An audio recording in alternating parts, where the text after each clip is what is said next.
This is a fairly notorious incident, and it's notorious because I'm forced to admit that LSD saved my life. Basically, it was the end of the first day of the attack on the provincial capital of Jalalabad. Myself and the German cameraman Immo Horn were hit by some kind of missile. And I was blown through the air, landed, and was completely unscathed. My friend Immo was hit by shrapnel, and quite a large number of tiny pieces of the bomb or whatever it was hit us, went through his body and went through his legs. And everyone I knew at that point was dead or injured. And so when you're the last one standing, you have this inclination that whatever's going to happen is going to happen to you next. I was expecting that I was going to be killed at any moment, and I thought I might as well, die tripping. So it was. I didn't really have any other plan. Yeah, of course, after about half an hour, everything became intensely beautiful. It seemed to me that it was like a great big insane party that was going on, and I could feel the bass of the artillery coming up through my feet and in my diaphragm, and there was this constant strobe flicker going on from from the battle, and yeah, I managed to clear the city and make it back to the all the way back to the foothills of the Hindu Kush by dawn, which I don't think I would have achieved if it hadn't been for that sheet of blood or acid.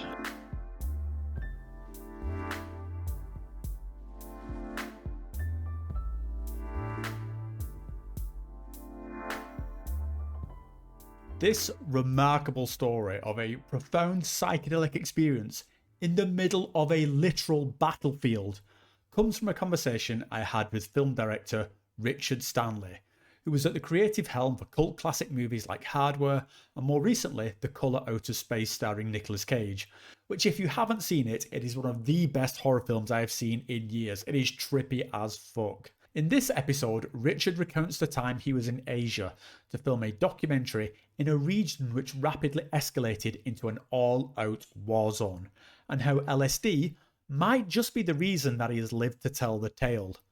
Now, as I mentioned, this is a clip from a much larger conversation, and if this amazing story has whetted your appetite and you want to hear more of Richard's adventures, then head over to my new second channel called Psychonautica. There's a link in the description below. Go check it out. So after my main channel was demonetized for no particular reason, I've started this second channel so I don't have all my eggs in one basket, with the idea that all my long form interviews on live stream content will be over on Psychonautica. So please go and check that out, subscribe to it so I can get it up and running, and thank you very much for doing so. Nothing much is going to change about this channel, and I'll continue to post on my usual ramblings and video essays and trip reports here on Adeptus Psychonautica. So basically, I've got two channels now, and this video is an advert for that second one. So if you don't like what I do, please go subscribe to it. And again, thank you for doing so. And yeah, you definitely should go and check out the full thing because this conversation was fucking mind-blowing, with topics ranging from voodoo, mystical symbolism, Richard's movies, and of course, psychedelics.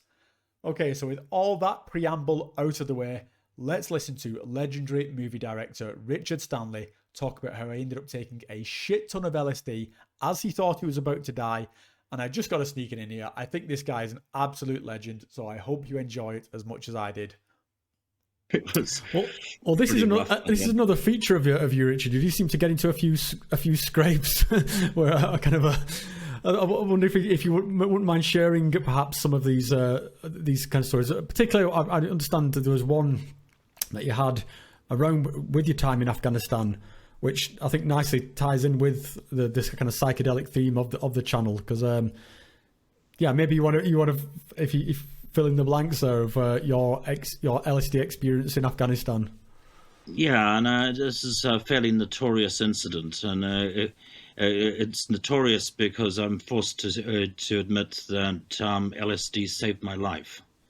That I do think that I would be dead if I hadn't been tripping at that point in time.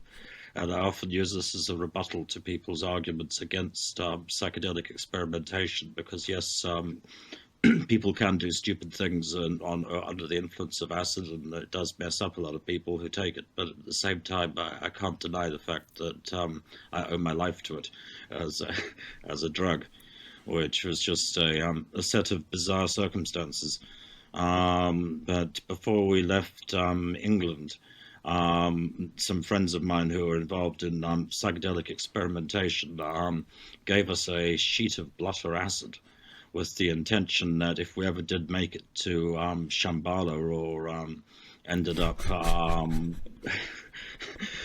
sitting on the at least on the head of the giant Buddha statue, which still existed back then in Bamiyan Valley, that we should take some really good top-notch lab strength LSD with us. Those are good friends, Richard. You had some good friends. It was a nice thought, and we put it in the medical kit with the rest of the like the quinine, the morphine, etc., and forgot about it. And then when we were initially in the country, I was working under the misapprehension that the war was such a serious business, and the situation we're in was so serious that it was a lousy time to be doing drugs, and we ought to be clean and sober and take it neat, which of course is super foolish, because it's kind of, war demands the opposite. Go Gonzo. But we tried to be unusually focused and keep to the straight and narrow during during most of the journey, and then really this only happened when right in the latter part, when things had gone terribly sideways, and basically it was the end of the first day of the attack on the provincial capital of Jalalabad.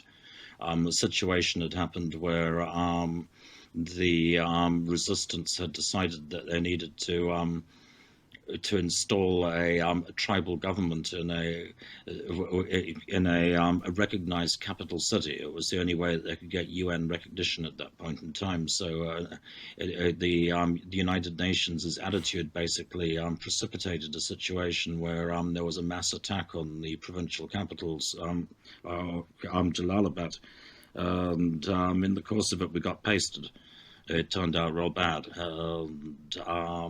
By the end of day one, myself and the German cameraman Immo Horn were hit by some kind of missile.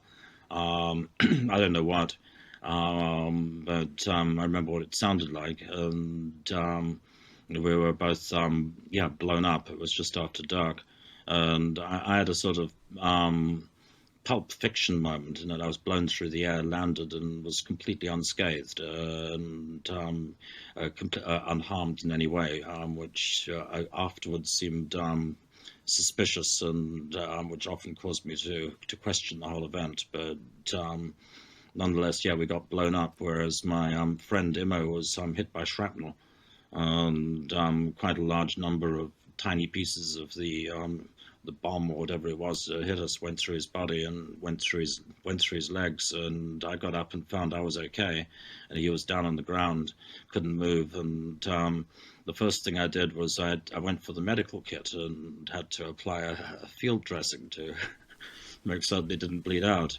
We were quite a long way from even our own lines, and the situation was quite dug in, like World War I at that point. So our first inclination was how the hell to get back to our own trench and get back to our own line. And as he was peppered with shrapnel, I couldn't walk. So I was sitting cowering, basically ducking incoming, and everyone I knew at that point was dead or injured. And so when you're the last one standing, you have this inclination that whatever's going to happen is going to happen to you next. So having applied the dressing, I was sitting there with the medical kit, At this point, the page of Blutter Acid turned up. So not knowing what else to do, I started eating it. How much do you think you ate? I was expecting that I was going to be killed at any moment, and I thought I might as well, die tripping. So it was. I didn't really have any other plan. Yeah, of course, after about half an hour, everything became intensely beautiful.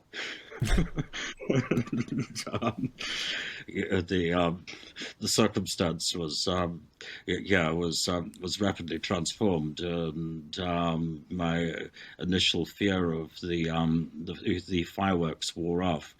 And it seemed to me that it was like a great big insane party that was going on, and I could feel the bass of the artillery coming up through my feet and in my diaphragm, and there was this constant strobed flicker going on from from the battle. And at the same time, something else that had been happening at that point was the resistance had just been issued with these stingers, these ground-to-air rockets, which there's a silly Tom Hanks movie about this, Charlie Wilson's War. But we had these silly stingers, which were meant to knock down the Russian jet fighters. But the Russians were already wise to this, so they had responded to the stingers. So every time they overflew, they were dropping parachute flares, and the parachute flares distracted the heat-seeking rockets. So the whole sky was full of these parachute flares, and which to my eyes seemed like all the stars were intensely bright. And because they were all on parachutes, they were kind of coming very slowly down from the heavens, which gave me the uncanny feeling that I was rising up towards the stars. It felt like the stars were bright and the whole Earth was kind of drifting up towards them, and along with this strobe flicker effect that was going on, and the big orange balls from the incendiary stuff. It was it became intensely beautiful. I think I understand a lot more now about the imagery that you used in The Color Out of Space and where you may have drawn from the. But sorry, please don't let me interrupt your story. Like, because this is one of the most extraordinary events. We got out of there. Which I don't think I would have done if I'd been taking it neat. If I'd been fully sober, I think I would have frozen in a state of panic and probably died there. But instead, I was able to find a guy in a donkey. I was able to get Mr. Horn on the back of the donkey, and took off. And I also had a foolish sense along the way that I could see or sense where there were booby traps or landmines. So I had such a crazy sense of trippy conviction about it that I moved quite fast and didn't really think about it, and just went, okay, not going there, and took this zigzag course back towards the mountains, which managed to clear the city and make it back to the all the way back to the foothills of the Hindu Kush by dawn, which I don't think I would have achieved if it hadn't been for that sheet of Blutter Acid. It did a number of things. Obviously, it helps your night sights because it opens up your pupils so you can see a lot better in the dark, and that's whatever it's cut with usually gives it a slight speedy edge, so it gives you a teeny little extra energy boost, which also I think helped under the circumstances. My God, I mean that. Yeah, it is possibly one of the most incredible stories of tripping, and I think I've ever heard. And I think that there's something. No, I mean, just on that note, I think it's relatively common. I mean, after that, really? I understood for the first time in my life why Lance, the surfer character, is still alive at the end of Apocalypse Now. Mm-hmm. Looking back to like the Vietnam War and things, I think a lot of folk probably figured out that their survival chances were better if they were tripping than if they were neat. And I had a friend working in the nightclub business in Hong Kong, who at one point got into a fight with a rival nightclub, and before their folk went out to chop up the other people with machetes and whatever they had, they handed out what they called fighting drugs. Right. And when he took the fighting drugs, he was surprised to find it was basically LSD. I think some folk have figured this out. And then a lot of conflicts these days, I think, are still fought between people who are all essentially self-medicating on different stimulants and different stuff, which is going to give them a very slight edge. Yeah, I mean, it's interesting because it's. I think there's really, I mean, possibly out of the people listening to this, there's probably different camps forming, in the story, because there's certainly some people, and I think with what I've seen about a lot of how psychedelics are trying to be introduced into the mainstream is around the kind of like the therapeutic model. Like, if you go and sit in a sort of a sort of a clinical setting and you listen to like whale song and you're on a nice couch and then you take psychedelics because you are vulnerable, and this is almost the complete opposite of what you're describing, and certainly what I've experienced myself in these kind of shamanic settings, where it's kind of more of, no, you take these things to empower yourself and to sort of it's and even if something bad does happen, or what might be perceived as bad in the everyday world, that's not necessarily a bad thing. So a bad experience, that there is still something of value there in what might be a difficult or challenging experience. And I think from what you describe, to be in that extreme a situation, possibly the most extreme situation, the feeling you're about to die. I mean, there's no greater ego death than that, I think, and then to sort of willingly say, well, I will take this on my terms and dive into that experience. I mean, just out of interest, how much of this acid did you eat, or was there no quantifying it by that point? I took about 8 tabs or so. Not huge, just had some left because after that I had it down, and I think I ate the rest of it in the course of the amount of time it took me to get from the edge of the Hindu Kush to finally get out of the country. But at that point I realized that I was better off tripping or being stoned than trying to take it neat. And I also noticed that all of the folk who were the cagiest about drugs and who were the most uptight about not accepting joints from the other jihadis and things, generally had all gotten killed or had gotten wiped out by that stage of the conflict. So I think it softened my stance. I realized I'd been getting it wrong when I first arrived.